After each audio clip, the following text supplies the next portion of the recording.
They sold my son's wheelchair van while he was still in the hospital. Let that sink in for a second, because I didn't believe it either, at first. But before we continue, please subscribe and turn on the notification bell for updates. My name is Samantha Johnson.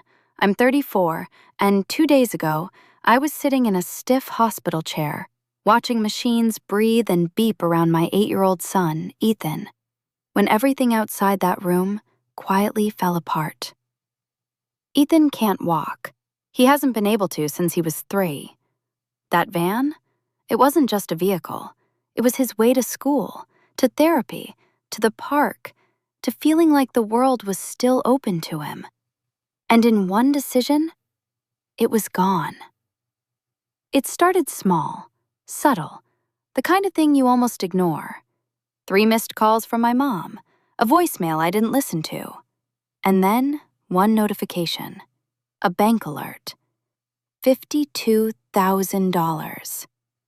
My stomach dropped instantly because I knew that number, exactly that number. That was what the van was worth. I remember staring at my phone, blinking, trying to make it make sense. Maybe it was something else, maybe insurance, maybe a mistake. But deep down, I already knew. So I called her. She picked up on the second ring. No panic, no urgency, just calm. Too calm. "Mom," I said, already feeling my chest tighten. "Why is there a $52,000 transaction connected to my account?" There was a pause, and then she said it. "Yes, we sold it." Just like that. No warning, no apology, no hesitation. I actually laughed, not because it was funny, but because it didn't feel real. "You sold what?" I asked, even though I knew. "The van, Samantha." I turned and looked through the glass window into Ethan's room. He was asleep, pale, small, wires taped to his skin. That van was how he was supposed to get home. "Why would you do that?" I asked. Another pause, longer this time. And then my mom said something that made everything feel wrong. "The doctor said," she began slowly, "that he wasn't going to make it." I felt the world tilt, because no one had told me that. No one. So why would she say it like it was already decided? They made that decision without even telling me. I stepped out into the hallway, the hospital door swinging shut behind me with a soft click. The air felt colder out there, sharper, like something had shifted and I was the last one to catch up. Have you ever had that moment where reality doesn't line up and your brain just refuses to accept it? That was me. Because what my mom said didn't match anything I'd been told, not by the nurses, not by the specialists, not by the doctor who had just stood next to me that morning saying, "He's stable." Stable, not dying. So which one was the lie? I pulled out my phone and called Ethan's doctor directly. My hand was shaking, but my voice wasn't. "Did you tell my parents that my son wasn't going to survive?" There was a pause on the other end. Confusion. "No," he said. "Absolutely not. I've never said that to anyone." And just like that, something inside me dropped. Because now this wasn't miscommunication, it was something else, something intentional.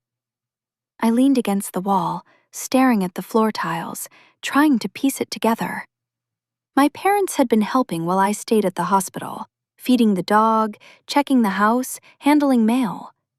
They had access to everything, including the van, including the paperwork, including me. And suddenly, all those little things I used to brush off about my mom started lining up in a way I couldn't ignore anymore. The way she always took over, made decisions for the family, didn't ask, just acted. But this wasn't organizing a kitchen or paying a bill. This was my son's lifeline. I turned back toward Ethan's room, looking through the glass again.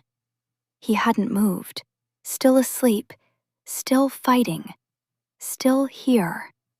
And they had already decided something else. I whispered under my breath, "Why would you lie about that?" No answer, just silence. So I did the only thing I could think to do. I checked my bank account again, scrolled through the transaction, and that's when my stomach dropped even further.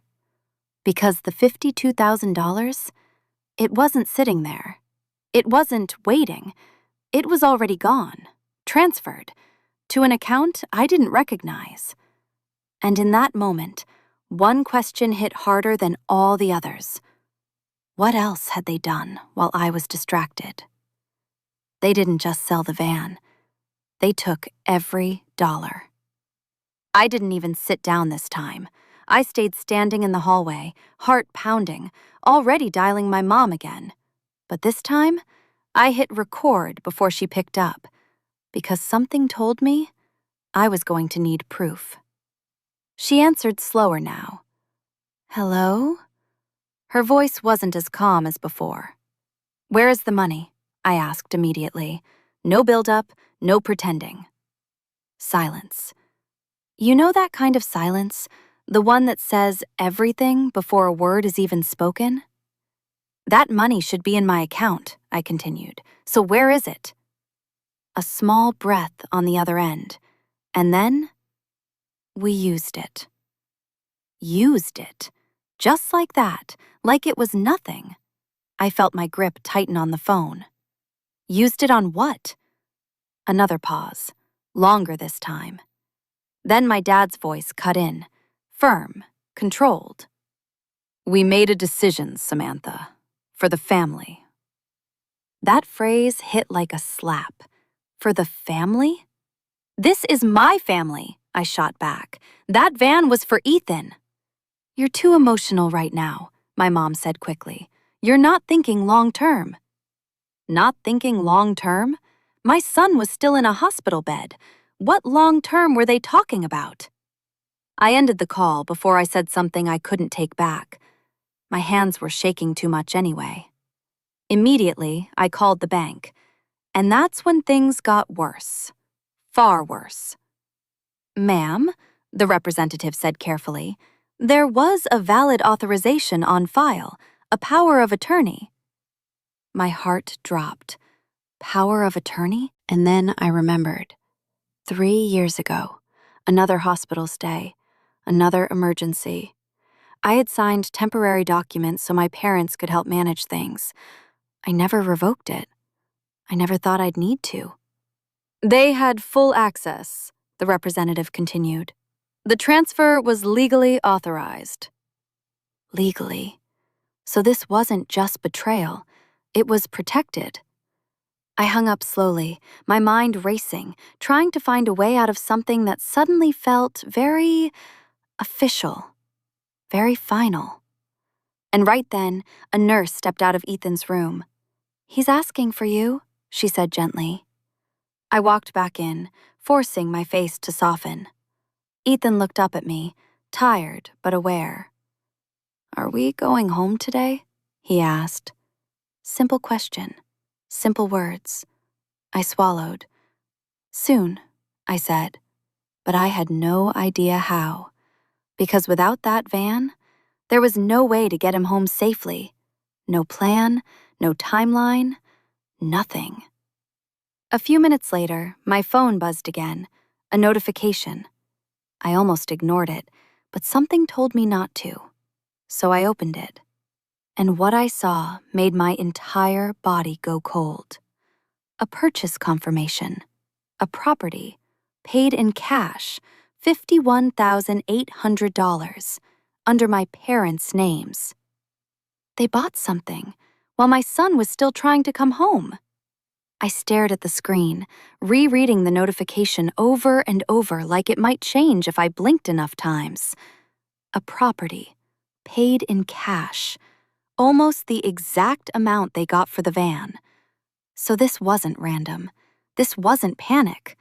This was planned.